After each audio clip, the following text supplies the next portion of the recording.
partir de agora vamos saber um pouco sobre como anda o cenário na política de Alagoas, na política brasileira. Vamos conversar com o cientista político Eduardo Magalhães. Professor Eduardo, obrigado mais uma vez pela sua presença.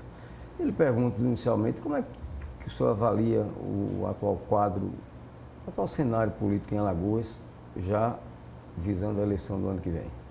Eu vou quebrar aqui as suas regras e fazer uma observação, porque o Brasil está vivendo um momento muito importante, não é?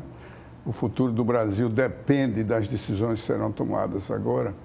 E esse momento que nós vivemos do esportes dá uma visão de como é difícil o Brasil, não é? Como nós somos um povo extremamente diferente. Se você tivesse qualquer país do mundo que tivesse ganho uma Copa Continental, esse país todo estaria comemorando. O Brasil só está comemorando uma parte desse extraordinário país. E essa é a grande característica do povo brasileiro, que tem que ser levado em consideração em tudo que se faz, em política, em música, em carnaval, em folclore, do que seja. Se nós tratarmos o Brasil como uma nação unida e igualitária, nós não vamos para lugar nenhum. Nós temos que tratar do jeito que ela é, diferenciada, desunida, egoísta, mas muito brasileira, muito capaz, muito inteligente. Mas enquanto nós não tratarmos dessa maneira, nós não vamos para lugar nenhum. Aqui nós sempre pensamos mais no copo vazio do que na metade do copo cheio. Não vai mudar. Então nós temos que trabalhar num país que o copo sempre está meio cheio, não está meio cheio. Veja, uma vitória como a vitória do Flamengo ontem, é uma vitória para todo brasileiro. Por mais separado de futebol ou do Flamengo que seja, ele tem que estar satisfeito, porque é um passo adiante do Brasil se tornar uma realidade no mundo. O que faz o respeito do futebol da Europa não é a qualidade do futebol, não. É o apoio que tem de todas as nações onde o futebol é praticado. No Brasil, nós perdemos. Quando nós deixamos de ser um país da seleção canarinha, e até a seleção canarinha começou a ser dividida, nós começamos a cair. Nós temos que descobrir, Flávio, as coisas que nos unem, não aquelas que nos separam. Você tem nesse momento um conflito, e agora vamos para a política, você tem um conflito tão violento do ex-presidente Lula contra o futuro do Brasil, que é ameaçador, dá medo. O discurso do presidente Lula é de puro ódio, de pura separação, de pura vingança. Vingança de quê? Mas esse é uma realidade que afeta completamente o futuro do Brasil. Todas as decisões a serem tomadas têm que ser levadas em consideração o clima de pura violência. E mais, você pensar o Foro de São Paulo, de repente teve um impulso que se manifesta em toda a América do Sul, com possibilidades muito negativas. Países como o Chile, você suspendeu um jogo de Copa do Mundo, de Copa da Libertadores, porque o país está em pura violência. A Colômbia agora começou manifestações violentas. A Venezuela, que nem precisa se falar, a Argentina, a Bolívia. Ou seja, aquele plano do Fórum de São Paulo, de 1990, ele está se manifestando de uma forma claríssima agora. Sabe, os mortos que já se foram estão sendo revividos, estão sendo ressuscitados de uma maneira que ameaça. E ameaça porque nós não temos muita prudência, principalmente num governo muito jovem, muito ingênuo do presidente Bolsonaro, que ainda está nessa situação como se fosse um pequeno confronto de um segmento do Exército com da Marinha ou das forças da Aeronáutica. A situação é grave. Nós temos que nos unir, e eu pensei que o Flamengo, sendo campeão da América, fosse um ponto de partida. Não é. Porque nós preferimos o conflito. É característica do povo brasileiro. Então, o que é que nós vamos fazer? Nós temos que descobrir um meio para que essas características nacionais brasileiras sejam sempre levadas em consideração e nós possamos fazer com que nós estejamos a caminho de um Brasil rico, justo e com possibilidade de sucesso para todos. Bom, já que o senhor entrou no plano nacional, vou continuar por ele. Qual a avaliação do senhor qual a expectativa, melhor perguntando, quanto às eleições municipais para prefeito e para vereador no ano que vem, considerando que nos últimos anos o PT tem diminuído a cada eleição? Olha, o PT é um partido moribundo. O que está muito vivo é o lulismo. E esse lulismo é baseado na premissa antiga, que eu pensei que já tinha morrido, do culto à personalidade, que era uma coisa que já deveria ter existido desde a década de 40, de 50. Ela ressurge de uma forma impressionante no Brasil.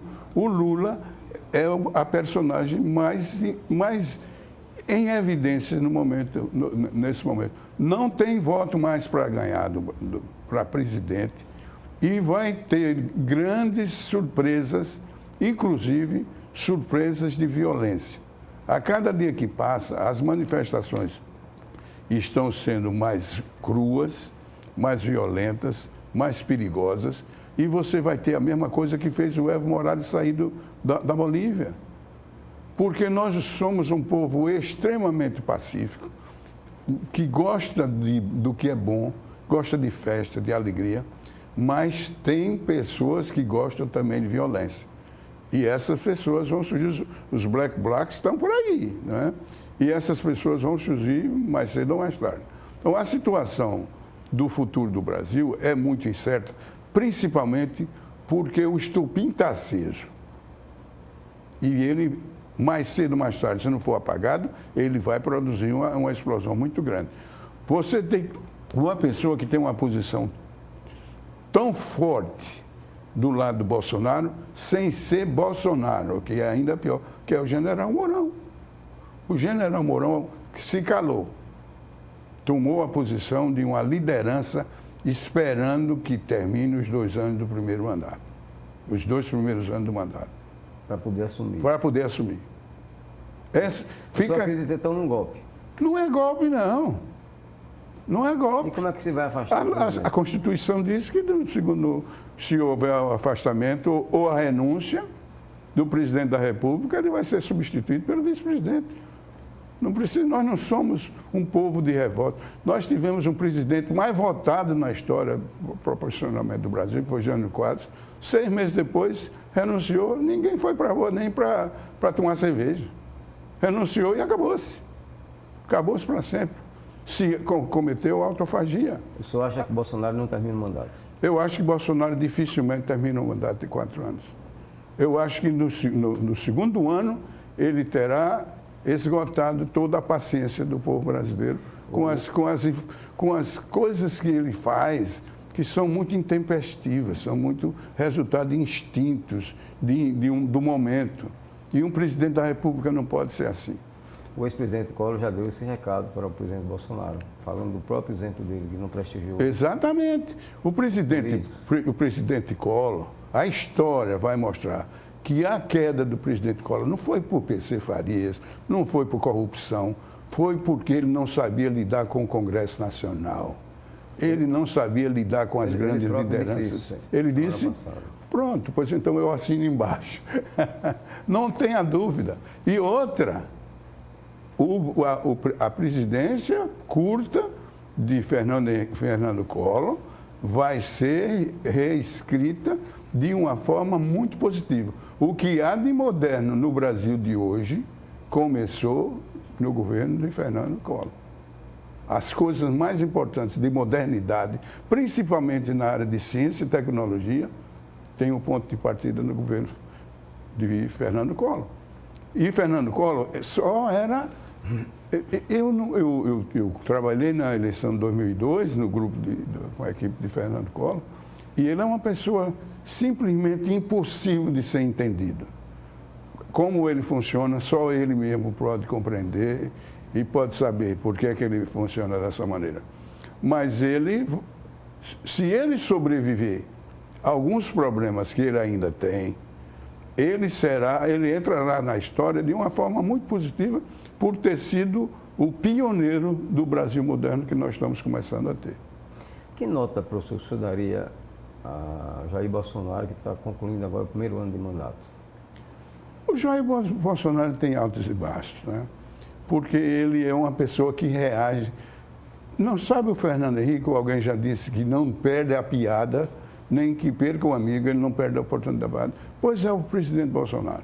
O presidente Bolsonaro é o cara melhor, que eu tenho certeza absoluta, que é uma pessoa agradabilíssima. E no fim do dia, no fim do expediente, é o melhor camarada para você levar para fazer uma happy hour. Porque ele sabe piada, ele faz piada com tudo que você imaginar.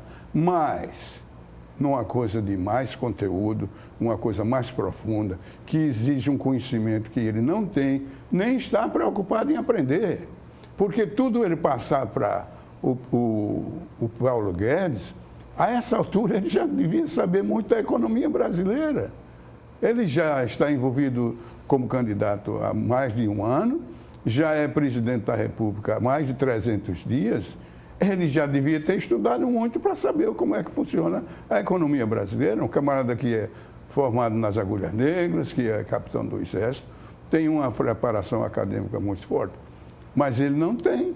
E isso cria, cria no mínimo, uma interrogação de como seria o futuro se ele concluísse o mandato.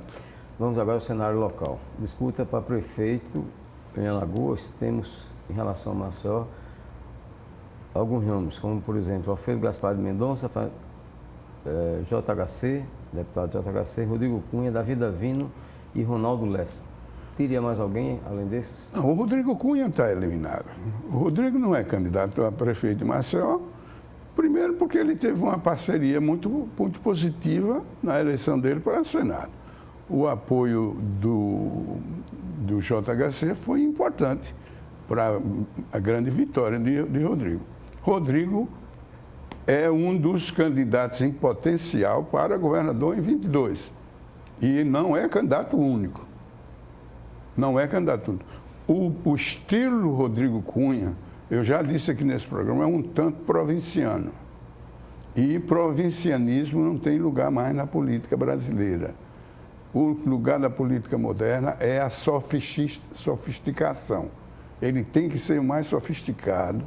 Ele está com a equipe organizadíssima. Eu fui para um congresso do PSDB, fiquei impressionado com a organização, com a maneira, com a elegância como foi conduzido o evento e da participação jovem, de 24 a 35 anos de idade, enfeitando e embelezando a solenidade desse congresso do PSDB.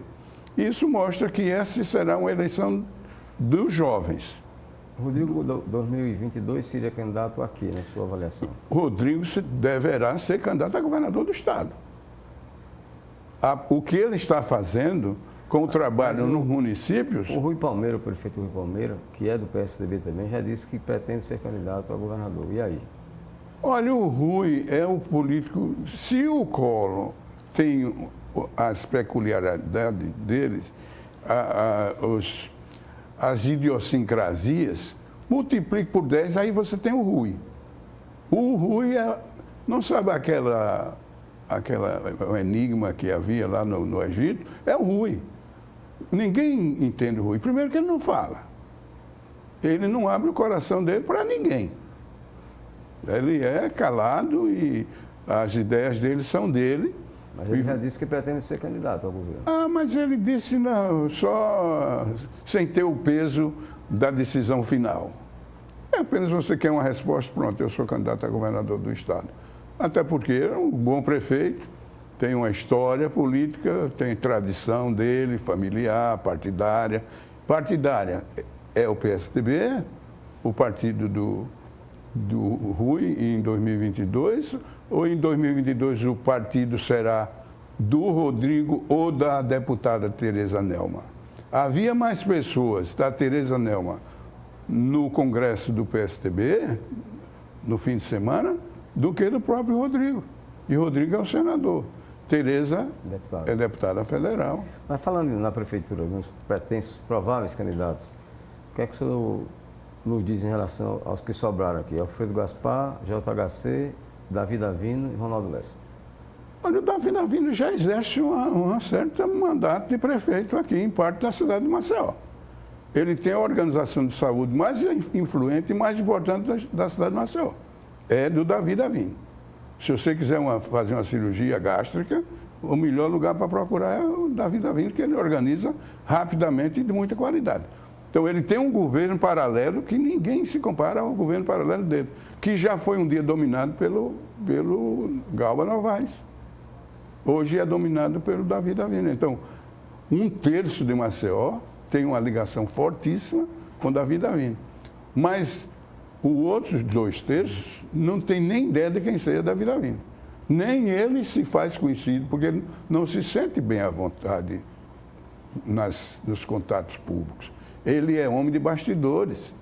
É muito Ele já foi convidado para participar do seu programa. Ele viria nunca. Nunca. Então, é difícil ganhar uma eleição dessa maneira. O Davi Davino, ao que o senhor se refere, é o Davi pai ou o filho? O vereador.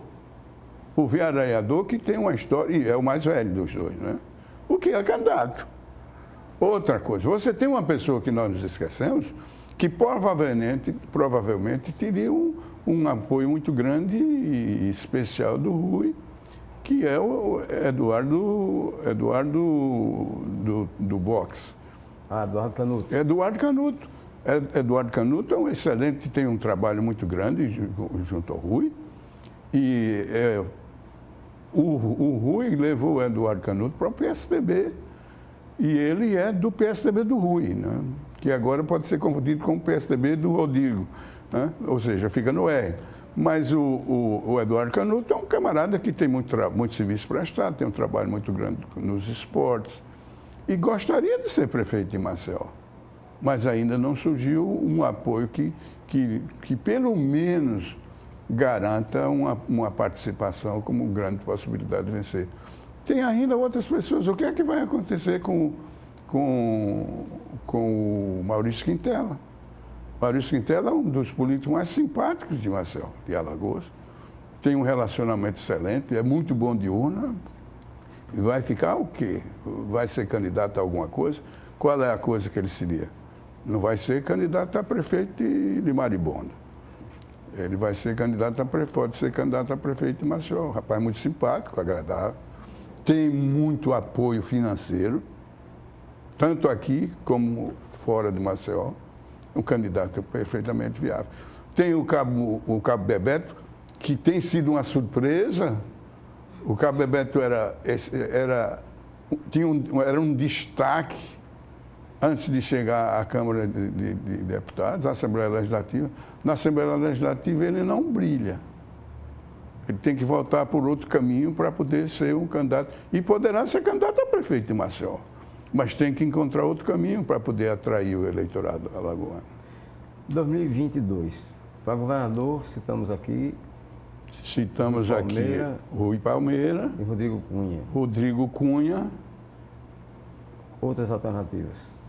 Um nome que é extremamente conhecido e que está no inconsciente coletivo é o do governador Teotônio Vilela Filho. Agora, o Teotônio clama e registra em alto bom som que encerrou a carreira política dele. Não sei, eu gosto muito dele e gostaria até de vê-lo como governador do estado de novo.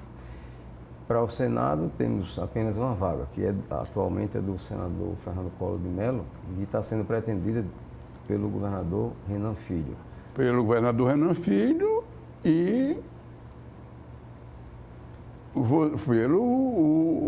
é o mesmo mandato e o Fernando Collor, esse tem uma vida de gato.